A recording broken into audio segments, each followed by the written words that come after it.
is the beginning. Watch what you think, it can reach your mind. This is the beginning. I got my mark, see it in my eyes. This is the beginning. What a fitting song for my next piece of news here. Boston Dynamics designed Rise V3 robot climbs poles, haunts dreams. And, I mean, if we can bring up the article, this one is out of Engadget.com. The folks at Boston Dynamics have already made quite a name for themselves in the world of creepy robotics. But it looks like they're not ones to keep their know-how to themselves, and they've got a new one lent to the University of Pennsylvania COD Lab. A hand in the new Rise V3 pole climbing robot, and it's basically looks like an electronic skeleton of like a squirrel or something. It's pretty rad looking. That and Team Italia, one of the organizations competing to land a robot on the moon by 2012, is planning to launch a swarm of spiders designed to move fast and collect data through sensors and cameras.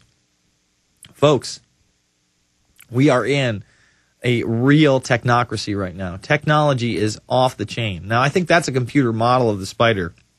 But the other story about the Rise V3 robot, that's the robot. And again, we're just keeping you up to date on what they're publicly coming out with. AI is a reality. UAVs are real. The next generation weapons are here. There is the Rise V3. I'm sure there are YouTube demonstrations out there all over the web. Go check them out. Definitely something worth looking into. Talking about the Bilderberg earlier, yeah, NASDAQ.com actually reported on it, and it seems like they're giving it semi-serious play. Some of the world's top business and political leaders started annual secret talks with the Bilderberg Group Thursday in a suburb of Athens under tight security control. The surroundings of the Astor Palace, a luxury hotel in the suburban resort of, I can't ever actually pronounce this, so I'm not even going to try, where the group is holding its annual meeting, were protected by dozens of policemen who were keeping the press and public at bay.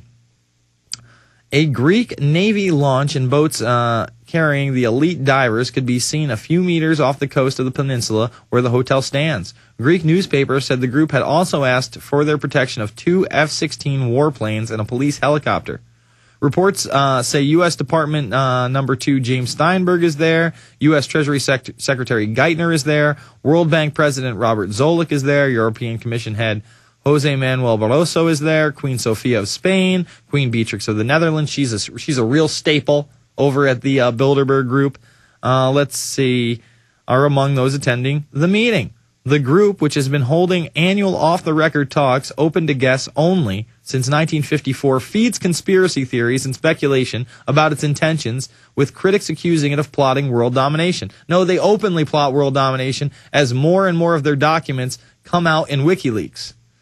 Several sources say Polish political advisor Joseph Renninger is there, former Belgian Prime Minister Paul van Zeeland, and the former Unilever chief executive Paul Rykens organized the first meeting at the Hotel Bilderberg in the Netherlands to unite European and U.S. elites amid growing transatlantic tensions a half-century ago. Yeah, they really did. This is actually, other than the conspiracy theory thing, this is about the fairest article I've seen about the Bilderberg Group in some time. Remember, they decided we're not going to publish who's there this year. They published it last year, probably because they were in the United States and worried that if they didn't, would get even more media draw, but didn't publish it this year. Unless someone's got the list for me, I'd love to see it. All right, let's go to Kurt in Ohio. Kurt, you're on the line. Hey, Jason, how's it going, man? All right, how you doing, Kurt? Good. I got a little word from my 10-year-old daughter that in her school she has to take anger management once a week on Thursday. And what's the excuse for this? Apparently her teacher told her that it was because of all the school violence.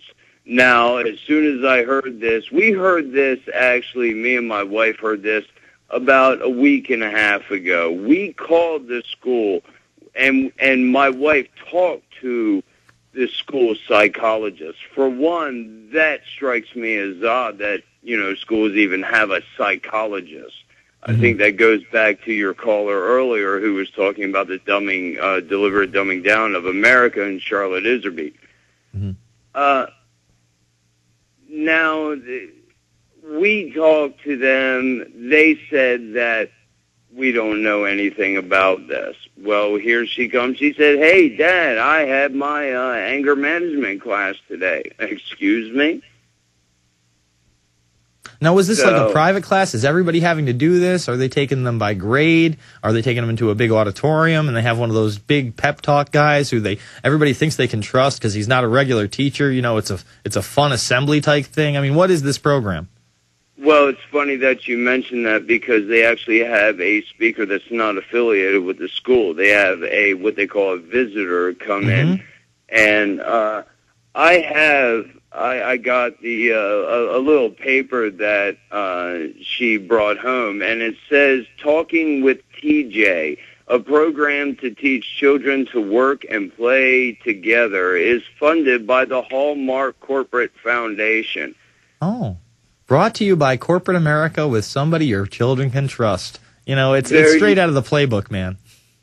Absolutely. I called after I heard this. I called and I got off of work late, so I wasn't able to speak with anybody. But I left a message at her school. I left a message at the Board of Education, which I'm only a block away. And you know, I'm a member of We Are Change Ohio. We'll be hitting that school board and finding out exactly what they're trying to do because this is not academic at all.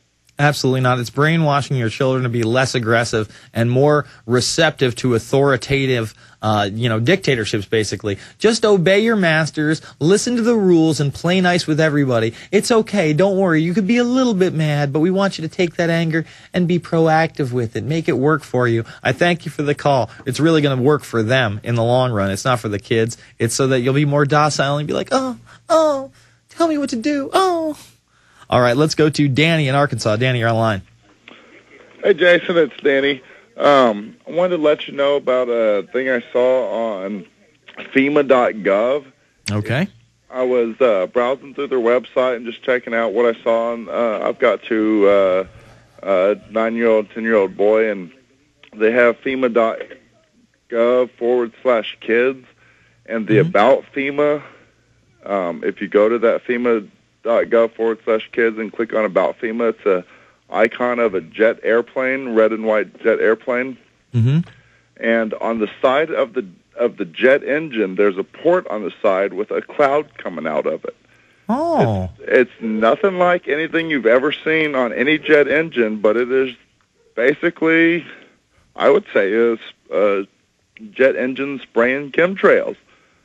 Let's see what we got here. I'm going to go to this FEMA.gov /kids. Look at that. Oh, look at that. I see it right there. It's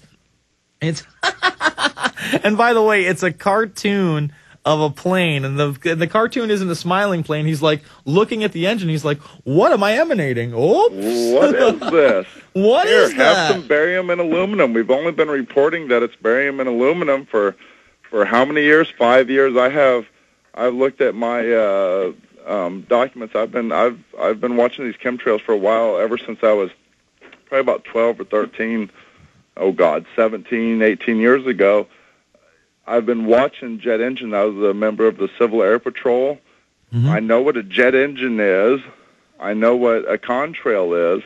And ever since this started, when I lived in Fort Lauderdale, I noticed that the planes were leaving trails. And I've been watching this for 5 years, but just to play devil's advocate, I think that the other thing that this could be is them trying to brainwash kids that, us using normal gas is polluting the earth, and those are pollutants coming out of there, and we have to go greener. So, now if you're on an airplane, you're going to have to pay more of a carbon tax. They've openly talked about that in documents, too. It's a double-edged thing. Could be both. I thank you for the call, Danny. Let's go, and way to point that out. It's always good to have something nice on the PrisonPlanet.tv.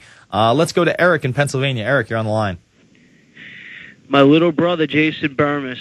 How you doing, sir? Good, man. All right. Well, I had a really good day yesterday until when I was at the bus stop. A police officer came up to me and breathalyzed me and charged me with, public drunkenness. Public intoxication for being at a bus stop. Really? After I waited for the bus for 3 hours, which it